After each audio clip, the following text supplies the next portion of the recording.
کیا آپ دوبارہ سوچ رہے ہیں کہ بہتر تھا کہ ہمیں فوری طور پر الیکشن کے لیے جانا چاہیے تھا؟ ایک طرف ڈیفالٹ ہے تو دوسری طرف مہنگائی کا طوفان ہے، تیسری طرف عمران خان ہے۔ مشکل فیصلے حکومتیں پہلے سال میں لے سکتی ہیں، آخری سال میں تو الیکشن ایئر ہوتا ہے، آپ مقبول فیصلے لیتے ہیں، مگر آپ کا پہلا سال ہی آخری سال بن گیا، اس لیے پھنس گئے ہیں۔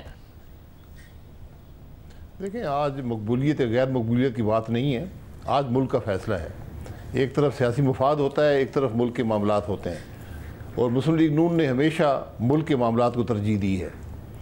بالکل یقینی طور پر سب سے آسان کام یہی تھا کہ آپ یہ عمران خان کا تماشا دیکھتے رہیں، معیشت کو تباہ ہوتے دیکھتے رہیں، ملک کو ڈوبتا ہوئے دیکھتے رہیں اور اپنی سیاست کو برقرار رکھنے کی کوشش کریں۔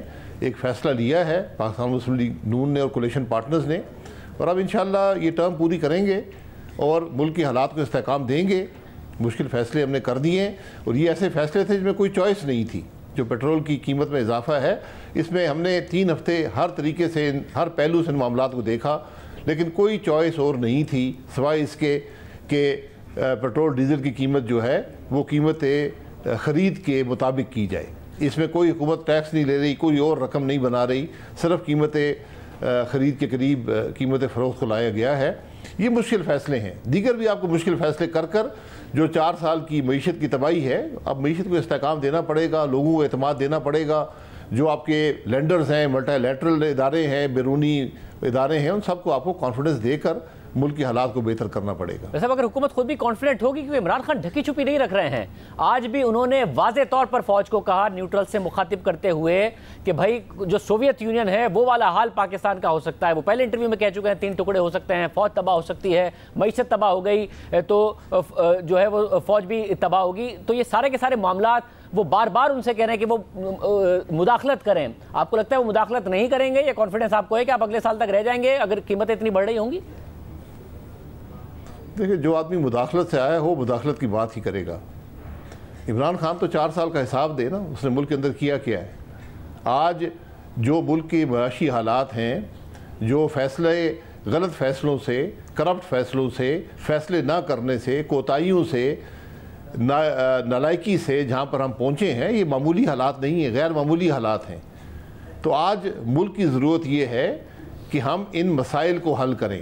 آج سیاست کا وقت نہیں ہے۔ میں معذرت سے کہوں گا، آپ سیاست کی کوشش کر لیں عمران خان صاحب، آپ کو اس سے ملے گا کچھ نہیں، کیونکہ آج لوگ سمجھتے ہیں کہ حالات کیا ہیں، اور آج لوگ سمجھتے ہیں کہ ملک کو مشکل فیصلے چاہیے، انہی سے ملک کے معاملات، معیشت کو، ملک کے معاملات کو استحکام ملے گا۔ نہیں، مگر بھائی صاحب دیکھیں، لوگوں کے لیے سب سے بڑا مسئلہ جب عمران خان صاحب وزیر اعظم تھے اور سرویز ہوتے تھے، وہ سب سے بڑا مسئلہ نہ کرپشن بتاتے تھے، نہ کوئی اور بات، نہ جی ڈی پی گروتھ، نہ کرنٹ اکاؤنٹ ڈیفیسٹ، کچھ نہیں، مہنگائی۔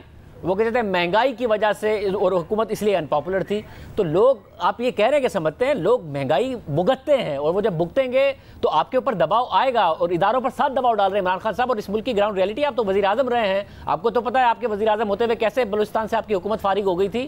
تو یہ کیسے آپ کو یقین ہے کہ مداخلت نہیں ہوگی اور آپ کر پائیں گے حکومت؟ دیکھیں، اگر مداخلت ہی پاکستان کے مسائل کا حل ہے تو بے شک مداخلت ہو جائے، مجھے اس بات کی پرواہ نہیں ہے۔ میں نے تو ملک کی بات کرنی ہے۔ اگر میں سیاست کرتا ہوں تو میں صرف سیاسی مفاد کے لیے سیاست نہیں کرتا، میں تو ملک کے مفاد کے لیے سیاست کرتا ہوں۔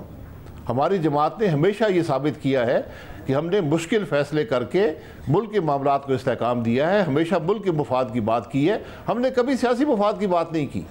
آج عمران خان کو نکلے ہوئے 6 ہفتے نہیں ہوئے، ہر بات اس کی اپنے سیاسی مفاد کے لیے ہے، ہر بات اس کی اپنی ذات کے لیے ہے، ہر بات اس کی اپنی سیاست میں کچھ حاصل کرنے کو ہے، اپنی کھوئی حکومت کے رونے دھونے پر ہے۔ اس طرح ملک نہیں چلتے۔